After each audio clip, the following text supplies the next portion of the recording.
नमस्कार, मी संकेत Deshpande. Top news Marathi चॅनलमध्ये आपलं स्वागत. पावसाळा सुरू होताच पुणे शहरामध्ये 6 बालकांमध्ये टायफॉइडचं निदान झालं आहे. टायफॉइड पासून बचावासाठी नेमकी काय खबरदारी घ्यावी, आहार पद्धती कशी असावी, या विषयावर टॉप न्यूज मराठीनं पुणे महानगरपालिकेचे सहाय्यक आरोग्य अधिकारी डॉक्टर सूर्यकांत देवकर यांच्याशी खास संवाद साधलाय. पाहूयात नेमकं काय म्हणाले डॉक्टर सूर्यकांत देवकर.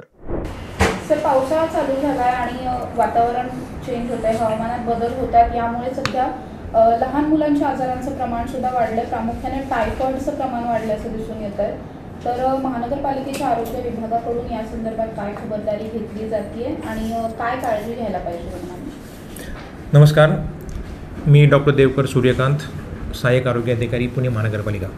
आता सध्या पावसाळा सुरू झालेला आहे, त्या अनुषंगाने आपले सेवक कीटकजन्य आजारांसंदर्भात काय काळजी घ्यावी यासाठी घरोघरी IC ॲक्टिव्हिटी करतात, जनजागरण करतात. आता मागच्या आठवड्यातच आम्हाला कमला नेहरूजवळील सदानंद नगर म्हणून जो एरिया आहे त्या ठिकाणी आम्हाला टायफॉइडचे पेशंट आढळून आले. तर ते टोटल 17 पेशंट आम्हाला आढळून आले.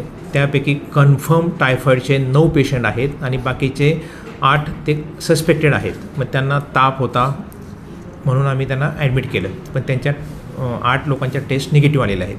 खबरदारीचा उपाय म्हणून आम्ही त्यांना ॲडमिट करून घेतलं. दुसरं, त्या एरियामध्ये आम्ही पाहणी केली असता आम्ही पाण्याचे देखील नमुने चेक करण्यासाठी पाणी पुरवठा विभागाकडे पाठवले. तर त्यामध्ये जे टॅप वॉटर असतं तिथं आम्हाला व्यवस्थित पाण्याचं ते क्लिअरन्स मिळाला, परंतु ज्या टाक्या असतात तिथं थोडे आम्हाला इन्फेक्शन तिथं आढळून आलेलं आहे. तर त्या अनुषंगाने आम्ही त्या सोसायटीला पत्र दिलेलं आहे की आपण ज्या पाण्याच्या टाक्या आहेत त्या स्वच्छ करून घेण्यात याव्या. आणि प्लस त्या ठिकाणी जे 650 फ्लॅट आहेत जवळजवळ, त्या प्रत्येक घरोघरी आम्ही मेडिक्लोरचं ते बॉटल असते ती आम्ही वाटप केलेली आहे. आणि नागरिकांनाही सांगितलं की सध्या पावसाळ्याच्या अनुषंगाने आपण पाणी उकळून गाळून पिण्यास योग्य राहील असं घ्यावे. तर नागरिकांना पुन्हा एकदा मी आवाहन असं करेल की आपण या पावसाळ्यामध्ये घाबरून न जाता प्रिकॉशन, काळजी काय घ्यावी हे आम्ही तुम्हाला जे सांगत आहे महानगरपालिकेच्या माध्यमातून, तर याचं तुम्ही काटेकोरपणे पालन करा. त्यामुळे आपण कुठल्याही आजाराला आपण हद्दपार करू शकतो. धन्यवाद. सर, टायफॉइडची लक्षणं काय आहेत आणि प्राथमिक स्टेजमध्ये युजली त्याच्यामध्ये ताप हा जास्त येतो, संध्याकाळच्या वेळेला ताप येतो आणि क्वचित झालं तर त्यांना उलट्या किंवा जुलाब होऊ शकतात, पण मोस्टली टेम्परेचर हे महत्त्वाचं आहे. या सगळ्याच्या माध्यमातून शहरातील अनेक भागांमध्ये सध्या घाणीचं साम्राज्य आहे, त्यामुळे सुद्धा आजार वाढतात. तर एक प्राथमिक काळजी काय घ्यायला हवी? आपला परिसर स्वच्छ ठेवावा. जो कचरा आहे तो ओला सुका वेगळा करून नागरिकांनी महानगरपालिकेची जी घंटागाडी वगैरे ती त्यांच्याकडे द्यावा. सर्वात महत्त्वाचं म्हणजे पिण्याचं पाणी आणि आपलं ड्रेनेजचं पाणी हे मिक्स होणार नाही, याबाबत नागरिकांनी काळजी घेणं अतिशय गरजेचं आहे.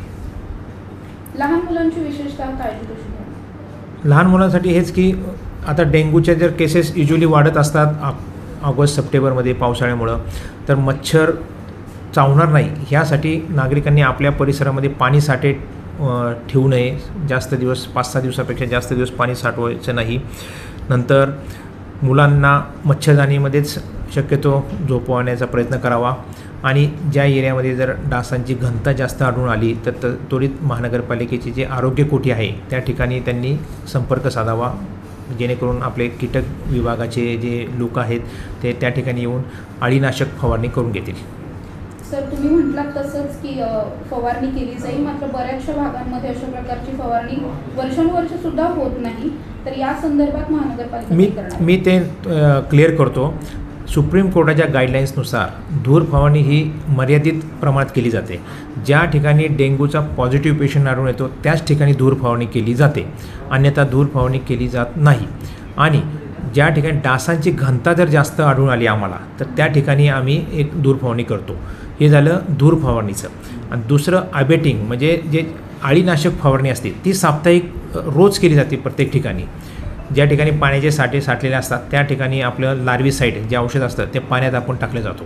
आणि सर्वात महत्त्वाचं, डेंग्यू किंवा मलेरिया, आपलं डेंग्यू किंवा चिकनगुन्या ह्याचे जे डास आहेत हे फक्त स्वच्छ पाण्यात साठलेलेच होतात. म्हणजे दूषित पाणी आहे त्या ठिकाणी डेंग्यू चिकनगुन्याचे डास आढळून येत नाही. कम ऑन गाइस, हरी आप. अरे सुन ना, एक ब्रेक ले लेते हैं. Guys I am telling you, तुम लोगों को सही से ट्रैकिंग नहीं आता, but that's okay, you can learn. रोज का ढक्कन देना। तो ये रेड वाला है, सही वाला देना। अबे ढक्कन, पहले तो सही पानी पीना।